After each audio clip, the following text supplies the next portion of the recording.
Halo semuanya, hari ini kita akan belajar tentang psikologi industri bareng teman-teman dari kelompok FAN. Yuk, kita simak videonya bareng-bareng. Nah, sebelum kita masuk ke penjelasan lebih dalam tentang psikologi industri, ada baiknya kita harus tahu dulu tuh, apa arti dari psikologi. Psikologi sendiri berasal dari bahasa Yunani kuno, yaitu psyche yang berarti jiwa, dan logos yang berarti ilmu. Psikologi adalah suatu ilmu terapan atau ilmu pengetahuan yang mempelajari tentang perilaku, fungsi mental, dan proses mental pada manusia melalui prosedur ilmiah. Nah, psikologi ini terdiri dari berbagai macam kekhususan. Salah satunya psikologi industri yang akan kita bahas pada video kali ini. Untuk mengetahui penjelasan tentang psikologi industri ini lebih lanjut, ayo kita simak video ini sampai habis. Industri adalah suatu usaha atau kegiatan pengelolaan barang ataupun jasa mentah yang kemudian diolah dan menjadikannya menjadi suatu barang atau jasa yang bernilai tinggi. Kemudian ada organisasi. Organisasi adalah suatu bentuk koordinasi dari sekelompok orang dengan aktivitas rasional dan kooperatif untuk mencapai tujuan yang sama. Nah, dari pengertian industri, psikologi, industri maupun organisasi yang telah dijelaskan, dapat disimpulkan bahwa psikologi, industri, dan organisasi ini adalah ilmu yang membahas tentang pengembangan sumber daya manusia secara psikologi. Fokus psikologi, industri, dan organisasi yaitu untuk mengkaji perilaku manusia dalam lingkup pekerjaannya, organisasinya, dan juga produktivitasnya. Assalamualaikum warahmatullahi wabarakatuh. Perkenalkan, saya Rosatun Nisa dengan NIM 1906-2007. Nah, di sini saya akan membahas terkait dengan sejarah psikologi, industri, dan organisasi. Nah, jadi teman-teman, view ataupun psikologi industri dan organisasi ini sudah dikenal sejak tahun 1903, yaitu ketika Waterdale School mengemukakan ataupun menuliskan tentang bukunya yang berjudul The Theory of Overthinking. Nah, jadi Waterdale School ini adalah seorang psikolog yang dilatih di Jerman untuk melakukan riset terhadap psikologi dalam periklanan dan juga dalam seleksi. Nah, beliau menuliskan bukunya tentang Theory of Overthinking yang merupakan buku pertama yang membahas tentang psikologi dengan aspek pada dunia kerja.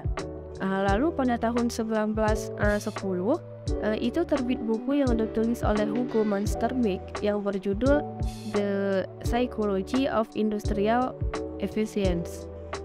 Kenapa Hugo menerbitkan buku ini? Karena pada saat itu psikologi industri sangat memperhatikan efisiensi dalam tempat kerja. Nah, jadi kunci untuk mencapai efisiensi kerja adalah dengan melakukan seleksi karyawan, melakukan metode pelatihan, dan juga membuat tata letak kerja yang baik gitu.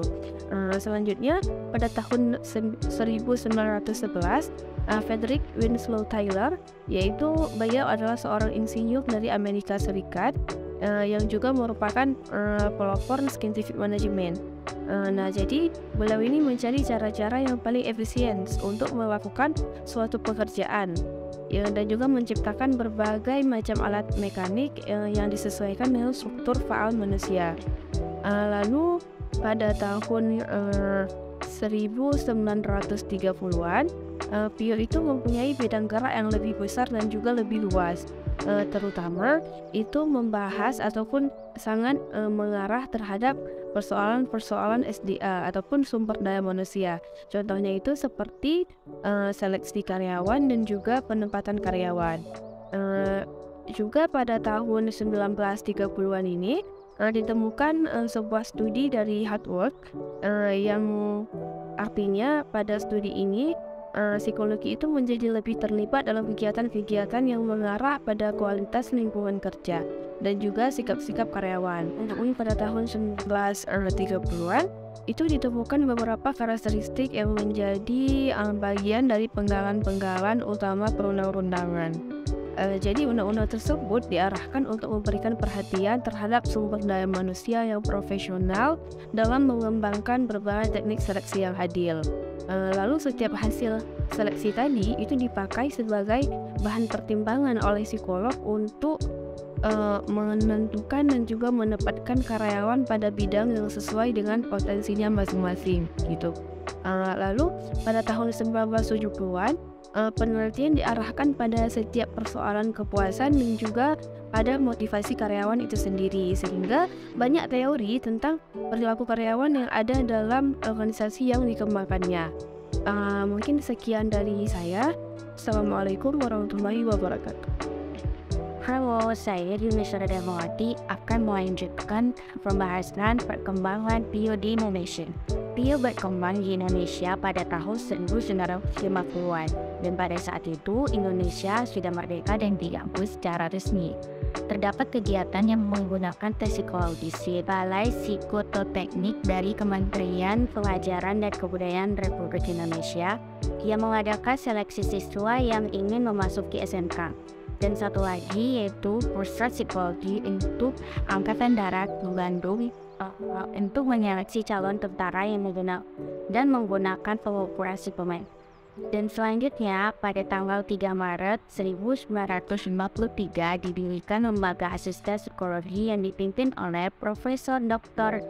Slamet Imam Santoso, dan berjalannya waktu lembaga ini berkembang pada tahun 1950 dan menjadi Fakultas Psikologi di Universitas Indonesia. Pada tanggal 2 September 1961 diresmikannya Fakultas Psikologi di Universitas Pajajaran. Setelah itu, sampai tahun 2000 terdapat 4 fakultas psikologi di Indonesia, ada di Universitas Indonesia, Universitas Pajajaran, Universitas Gadjah Mada, dan Universitas Erlangga. Psikologi diferensial. William Stern, seorang sarjana asal Jerman, memberikan dasar yang kuat terhadap psikologi diferensial dalam bukunya The Differential Psychology yang terbit pada tahun 1900. Ia mengulas secara sistematis bidang-bidang dan metode dari psikologi khusus. Nah, melalui psikologi khusus inilah berkembangnya psikoteknik atau yang bisa kita kenal sekarang dengan psikometri. Nah, psikometri ini merupakan cabang ilmu psikologi yang mempelajari dan mengukur gejala-gejala psikis yang khas dari diri seseorang. Mula-mula tes psikologi dikembangkan pada permulaan abad ke-20 untuk mengukur intelijensi dan kemampuan mental lainnya. Tes intelijensi pertama dikembangkan oleh Binet dan Simmons di Prancis sebagai pelaksanaan dari tugas pemerintahan untuk mengembangkan alat ukur yang membedakan antara anak yang normal dan yang lemah ingatan. Pada Perang Dunia Pertama tahun 1914, para sarjana psikologi dari Amerika Serikat mendapat tugas untuk mengembangkan tes intelijensi yang akan digunakan untuk menyeleksi tentaranya. Nah, setelah dikembangkan, alat tes tersebut diberi nama Army Alpha Test yang digunakan untuk mereka yang bisa membaca, dan Army Beta Test digunakan untuk mereka yang buta aksara. Setelah Perang Dunia Pertama selesai, psikometri mulai berkembang sangat pesat. Bahkan tes-tes psikologi mulai digunakan untuk seleksi tenaga kerja oleh perusahaan. Tes psikologi selain digunakan untuk seleksi tenaga kerja, juga digunakan untuk penyuluhan dan bimbingan kejiwaan dalam rangka rehabilitasi. Jika seorang tenaga kerja mengalami cacat dalam pekerjaan dan harus pindah ke tempat kerja yang lain. Teori psikologi industri dan organisasi. Terdapat 3 teori psikologi industri dan organisasi. Pertama ada teori klasik. Jadi teori klasik ini mulai berkembang pada abad ke-19.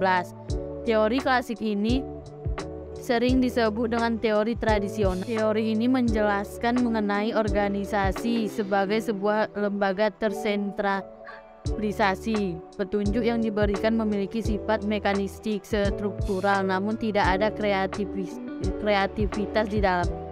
Teori neoklasik. Teori neoklasik ini muncul setelah perkembangan teori klasik. Teori ini seringkali dikenal dengan nama teori hubungan manusiawi. Teori neoklasik ini muncul sebagai penyempurnaan dari teori klasik serta ketidakpuasan atas teori klasik. Juga ada teori modern. Teori ini muncul disebabkan karena adanya ketidakpuasan atas teori pada teori psikologi industri dan organisasi yang muncul sebelumnya. Pada teori modern, semua unsur yang ada di dalam organisasi nantinya akan saling bergantung serta menjadi sebuah kesatuan.